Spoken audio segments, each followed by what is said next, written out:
수급 분류월이라는 말이 있습니다. 물이 급하게 흘러가도 달은 떠내려가지 않는다는 말입니다. 골짜기의 물줄기가 급하게 흘러내려가도 달은 떠내려가지 않고 거기 계속 있지요. 우리 영혼이 그래야 됩니다. 세대의 물줄기에 주변 상황에 휩쓸려 내려가지 아니하고 초연히 달처럼 거기 머물러 있어야 될 것입니다. 오늘 본문은 그러한 사람을 소개합니다. 오늘 본문을 읽은 마태복음 3장은 세례 요한의 이야기로 시작하고 있는데 5절 보면 온 유대와 예루살렘의 사람들이 다 그에게 나아왔다 그랬습니다. 숱한 무리가 그에게 찾아올 정도로 그의 인기는 절정을 향해 나아가고 있었고 사람들은 그의 입에서 터져나오는 사자우에 감동하여 그에게 머리를 조아리고 있었습니다. 그야말로 그는 전국구 스타였고 시대의 아이콘이었습니다. 세상의 시선이 자신에게 집중될 때 사람은 흥분하기 쉽습니다. 세상이 자신으로 인해 몸살을 앓을 때 자기에 대한 착각에 빠지기 쉽습니다. 그러나 세상은 그로 인해 요동쳤을지언정 세례 요한은 조금 더 흔들리질 않았습니다. 그는 11절에서 분명히 선을 긋습니다. 내 뒤에 오시는 이는 나보다 능력이 많으시니 나는 그의 신을 들기도 감당하지 못하겠노라. 그는 자신의 위치와 본분을 한시도 잊지 않았습니다. 그는 시선이 자신에게 집중되는 것을 원하지 않았고 대신 오실 그분, 즉 메시아 그리스도에게로 향하기를 바랬습니다. 본문 2절에 기록된 성경의 예언처럼 그가 메시아의 길을 준비하고 그의 길을 곧게 할 수 있었던 이유입니다. 고대 로마에서는 전쟁에서 승리한 개선 장군이 귀향할 때 노예 한 사람을 마차 뒤에 몰래 숨겨 태우는 관습이 있었다고 합니다. 이 노예에게는 특별한 임무가 부여되었는데 시민들이 개선 장군을 환호하며 꽃을 던질 때 뒤에서 계속 소리쳐야 됐습니다. 로마 말로 메멘토 모리, 즉 너의 죽음을 기억하라입니다.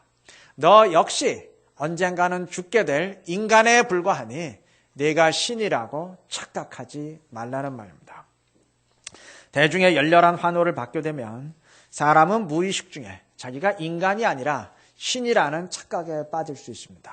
그렇게 되면 권력에 심취하고 허상을 줬다가 스스로 파멸하게 됩니다. 그것을 방지하기 위해서 그러한 특단의 대책을 마련한 겁니다. 뭘 그렇게 유치한 방법까지 동원했나 싶겠지만 그만큼 대중의 환호를 받을 때 자신을 통제하기 힘든 것이 인간입니다. 세례 요한이 바로 이러한 위험 속에 있었습니다. 세상이 자신에게 엎드리며 세례를 받을 때 내가 혹시 메시아가 아닌가 하는 환상에 빠질 수 있었습니다. 실제로 당시 그러한 착각에 빠졌던 메시아들이 굉장히 많았다는 것이 역사의 증언입니다.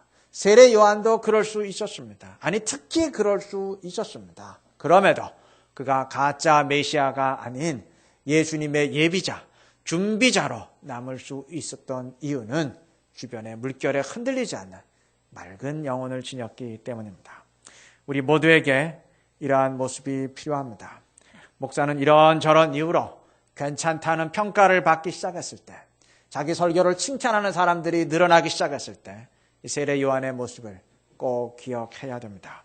우리 모두는 기도 안 하는 것이 시대의 흐름이 되고 편하게 신앙생활을 하는 것이 대세가 되었을 때 대세를 따르는 것이 아니라 대의를 좇을 수 있어야 될 것입니다. 주변의 상황이 어떠하든 세상의 흐름이 어떠하든 말씀을 붙들고 올곧게 설 수 있어야 될 것입니다. 그렇게 될 때 세상의 흐름에 흔들리는 자가 아니고 세상의 빛과 소금으로 세상을 비추며 굳건하게 서게 될 줄로 믿습니다. 지금까지 세례 요한의 본받을 점을 말씀드렸는데 그에게도 한 가지 문제가 있었습니다. 11장 3절에 보면 그가 사람을 예수님께 보내서 묻습니다. 정말 당신이 오실 그분, 즉 메시아 맞습니까? 우리가 다른 일을 기다려야 되는 겁니까? 여러분, 세례 요한도 예수님에 대해서 조금 오해한 것이 있었습니다. 그래서 이분이 정말 메시아 맞나? 의심을 품게 되었던 겁니다. 이건 좀 설명이 필요한데 오늘 본문 11절에서 그는 이렇게 선포합니다. 나는 물로 세례를 베풀거니와 내 뒤에 오시는 이는 성령과 불로 세례를 베푸실 것이다. 우리가 다 아는 말인데 이 말 자체는 정확하게 맞는 말입니다. 그런데 이 말에 담긴 의미에 조금 문제가 있었습니다. 여기서 세례 요한이 그냥 성령으로 세례를 주실 것이다 라고 하지 아니하고 성령과 불로 세례를 베푸실 것이다 하면서 불을 덧붙인 것은 우리가 흔히 생각하는 성령의 불, 그러한 의미가 아닙니다. 심판을 지금 말하고 있는 겁니다. 그가 물론 의인은 구원하실 것이지만 죄인들은 불에 태워버릴 것이라는 그 심판의 불입니다. 본문 12절이 이를 분명히 밝힙니다.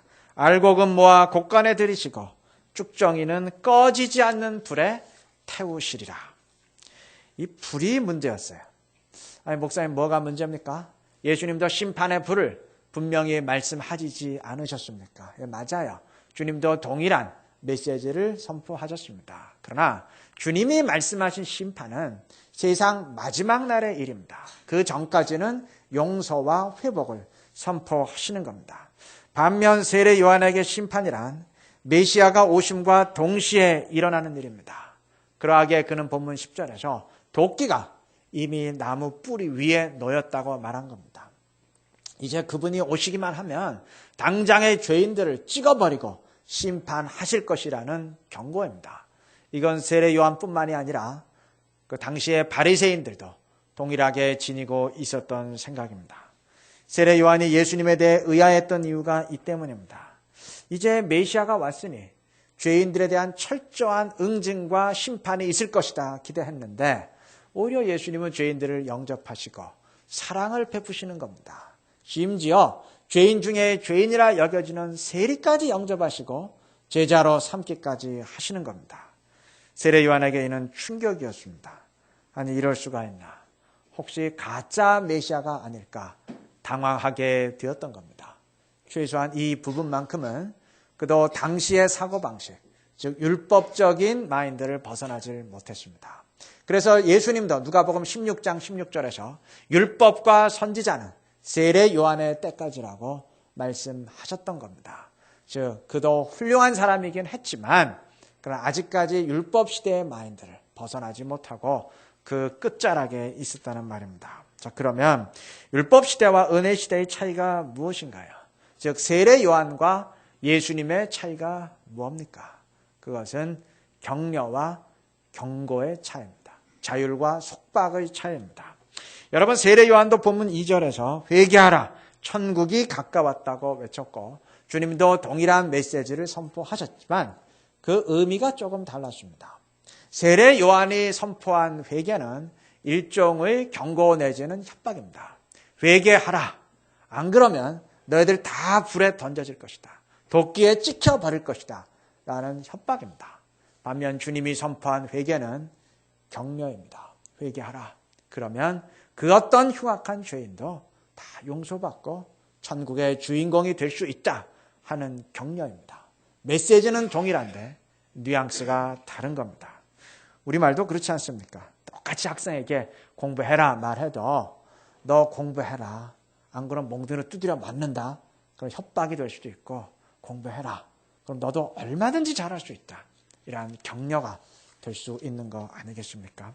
여러분, 채찍은 노예를 만들고 칭찬은 인재를 만든다고 하는데 영적인 세계도 그렇습니다. 세례 요한이 공포심을 유발하는 심판의 메시지를 선포했지만 사람을 변화시켰다는 기록은 없습니다. 반면 죄인들을 질타하는 대신 끌어안은 주님은 죄인들을 변화시키고 거듭나게 만들었던 겁니다. 영화 레미제라블이 인기몰이하고 있다고 하는데 19년 동안 감옥 생활을 했던 장발장이 새로운 사람으로 변화되는 계기가 뭐야? 너 한 번만 더 빵 훔치면 이번엔 사형에 처한다. 그런 무서운 법 때문입니까? 아니죠. 자신이 은촛대를 훔쳤음에도 용서와 자비를 베푸는 그 신부의 사랑 때문 아닙니까? 사람을 변화시키는 것은 엄포와 협박이 아니고 참 생명의 사랑인 것입니다. 성경에서 지옥은 53번 언급되었고 천국은 그보다 10배가 넘는 554번 언급되었다고 합니다. 성경의 메시지는 지옥이 아니라 천국이라는 말입니다. 지옥 가고 싶지 않으면 똑바로 신앙생활해라. 이건 주님의 메시지가 아닙니다. 주님의 메시지는 천국을 바라봐라. 너도 돌이키면 얼마든지 천국에 들어갈 수 있고 그 나라의 주인공이 될 수 있다. 이러한 격려와 소망입니다. 신앙생활이란 천국을 바라보는 소망 가운데 하는 것이지 지옥 안 가려는 그 공포심에서 하는 것이 아닌 겁니다. 주님은 언제나 우리를 격려하십니다. 그가 죄를 책망하신다면 그것은 처벌하고 응징하기 위함이 아니라 우리를 돌이키게 하고 올바로 인도하시기 위함입니다. 주님의 복과 사랑을 받을 자격이 안 되는 우리를 회복시킴으로써 주님의 복을 내리시기 위함입니다. 이것을 분명히 알아야 될 것입니다. 내가 어떤 주님을 아느냐에 따라서 신앙생활은 달라집니다. 그를 협박하는 주님으로 아는 사람은 제도와 규정에 의해 억지로 신앙생활하게 됩니다. 반면 격려하는 주님으로 아는 사람은 은혜에 이끌려서 자원하는 심령으로 신앙생활하게 되는 겁니다. 이 차이에 따라서 어떤 이는 늘 찝풋한 마음에서 부담감으로 교회 생활을 하게 되고 또 어떤 이는 기쁜 마음으로 주님을 예배하게 되는 겁니다. 우리 모두 은혜의 주님, 사랑의 주님을 만나시기 바랍니다. 그렇게 될 때 규정에 매인 그런 무미건조한 신앙생활이 아니라 은혜에 이끌리는 생명력 있는 신앙생활을 이어가게 될 줄로 믿습니다. 오늘 본문 4절은 세례 요한이 낙타 털옷을 입고 허리에 가죽들을 띄었다고 인상착의를 묘사했습니다.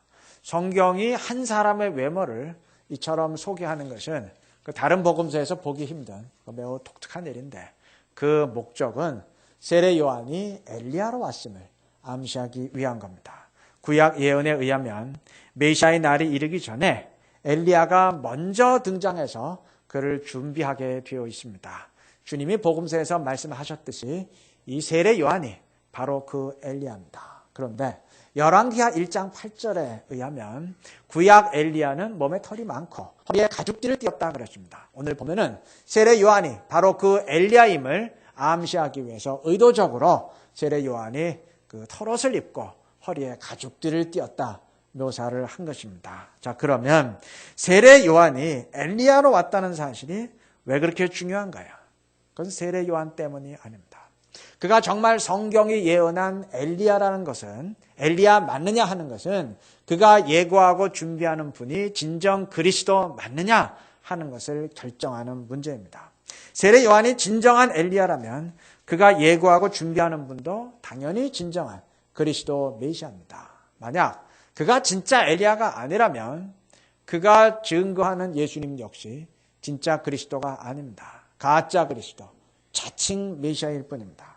그러므로 세례 요한이 엘리야라는 사실을 성경이 굳이 강조하는 이유는 세례 요한 때문이 아니고 예수님 때문인 겁니다. 여러분, 바울이 갈라디아서 초반부에서 자신이 진짜 사도임을 그토록 강하게 논증하는 이유가 뭔가요? 사도로 인정받겠다는 그 자기 자존심 때문이 아닙니다. 그가 증거한 그리스도의 복음 때문입니다. 만약 그가 가짜 사도로 낙인찍히게 되면 그가 증거한 복음 역시 가짜가 됩니다.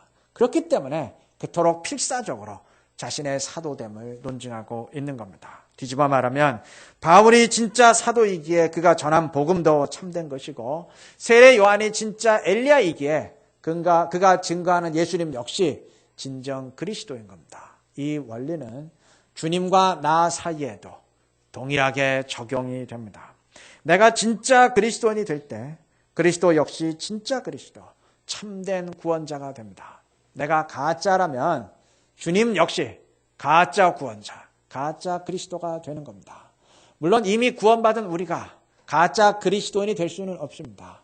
그러나 세상 사람들이 보기에 가짜처럼 보인다면, 도무지 하나님과 함께하는 사람으로 여겨지지 않는다면 우리가 믿고 증거하는 그리스도 역시 그들의 눈엔 가짜 구원자일 따름입니다. 교회가 천국의 모형이지만 세상 사람들의 눈에 저게 무슨 천국이냐, 목사의 욕심만 있는 곳이지, 사람들의 욕심만 득세하는 곳이지 라고 비춰진다면 천국 역시 그들의 눈엔 가짜일 뿐입니다. 우리 모두가 주님을 비추는 거울인 것입니다. 여러분, 주님의 길을 예비하는 사명은 세례 요한에게만 주어진 것이 아닙니다. 우리 역시 주님을 예비하는 자들입니다. 차이가 있다면 세례 요한은 예수님의 첫 번째 오심을 준비했고 우리는 예수님의 두 번째 오심, 즉 재림을 준비하는 자들입니다. 주님은 온 땅에 복음이 다 전파되었을 때 다시 오시겠다 말씀하셨는데 그렇게 복음을 전파하는 사명을 우리에게, 교회에게 맡기셨습니다.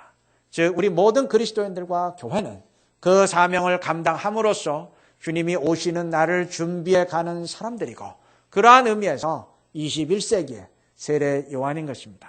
그렇다면 세례 요한이 진짜 엘리야였듯이 우리 역시 진짜 그리스도인이 되어야 됩니다. 신분상으로만 진짜가 아니고 진짜다운 그리스도인, 그리스도인답게 사는 그리스도인 되어야 될 것입니다. 그렇게 될 때 우리를 통해서 주님의 길이 예비되고 주님의 말씀이 성취되어 갈 줄로 믿습니다. 말씀을 맺겠습니다. 복음의 뜻은 기쁜 소식입니다. 주님이 선포한 것은 무서운 소식, 공포의 메시지가 아니고 복된 소식, 기쁨의 메시지입니다. 주님이 원하시는 것은 죄인들을 심판하고 멸망시키는 것이 아니고 사랑 안에서 회복시키는 겁니다. 그러하게 요한복음 3장 16절은 하나님이 그 아들을 세상에 보내신 것은 세상을 심판하려 하심이 아니요 그로 말미암아 세상이 구원을 받게 하려 하심이라 말합니다. 그런데 장을 몇 장 넘겨서 9장 39절에 보면 내가 심판하러 이 세상에 왔으니 라고 주님이 말씀하십니다. 그러니까 얼핏 듣기에 서로 모순되는 말처럼 들리는데 그러한 것이 아닙니다. 주님은 세상을 구원하기를 원하시고 모두에게 사랑을 베풀기를 원하십니다. 그럼에도 그의 은혜를 끝까지 거부하고 돌이키지 않는 사람은 어쩔 수 없이 심판에 이를 수밖에 없습니다. 즉 주님이 심판을 원하시는 것이 아니고 그들이 심판을 자초하는 겁니다. 주님은 그 어떤 사람이라도 심판하기를 원치 않으십니다. 회개하고 회복되기를 원하십니다. 그러하게 도끼를 들고 직접 찍어버리는 것이 아니고 기다리시는 겁니다. 탕자가 돌아오기만을 기다리는 아버지처럼 미리 용서해 놓으시고 끝까지 기다리시는 겁니다. 물론 이것은 주님의 사랑입니다. 그런데 문제는 이러한 사랑이 자칫하면 우리에게 독이 될 수 있다는 겁니다. 은혜를 악용하는 경우입니다. 만약 구약시대처럼 하나님이 지금도 즉각 심판하신다면 아마 공포심에서라도 말씀을 그렇게 무시하지 못할 겁니다. 그런데 하나님의 사랑의 마음으로 기다리시다 보니까 그것을 악용해서 우리의 마음이 점차 느슨해지고 차곡차곡 불순종을 쌓아가게 되는 겁니다. 그의 사랑을 악용하는 겁니다. 오스카 와일드의 어느 소설에 이러한 말이 있어요. 그의 인생에서 죄를 범할 때마다 확실하고 즉각적인 처벌을 받았더라면 더 좋았을 것이다.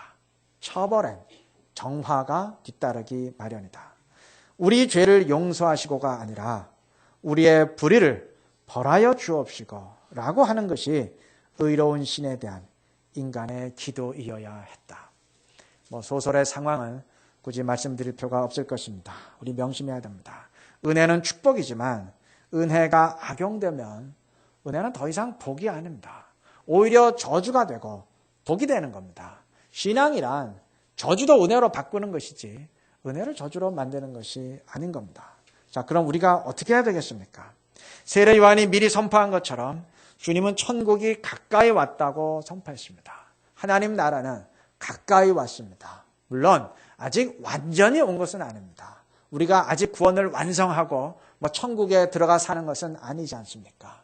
그러나 아직 구원의 완성에 이르지 못했지만 이미 우리는 구원을 받았고 그 나라를 향해 달려가고 있습니다. 가까이 온 것입니다. 그렇다면 우리는 천국이 가까이 온 현실을 살아갈 수 있어야 될 것입니다.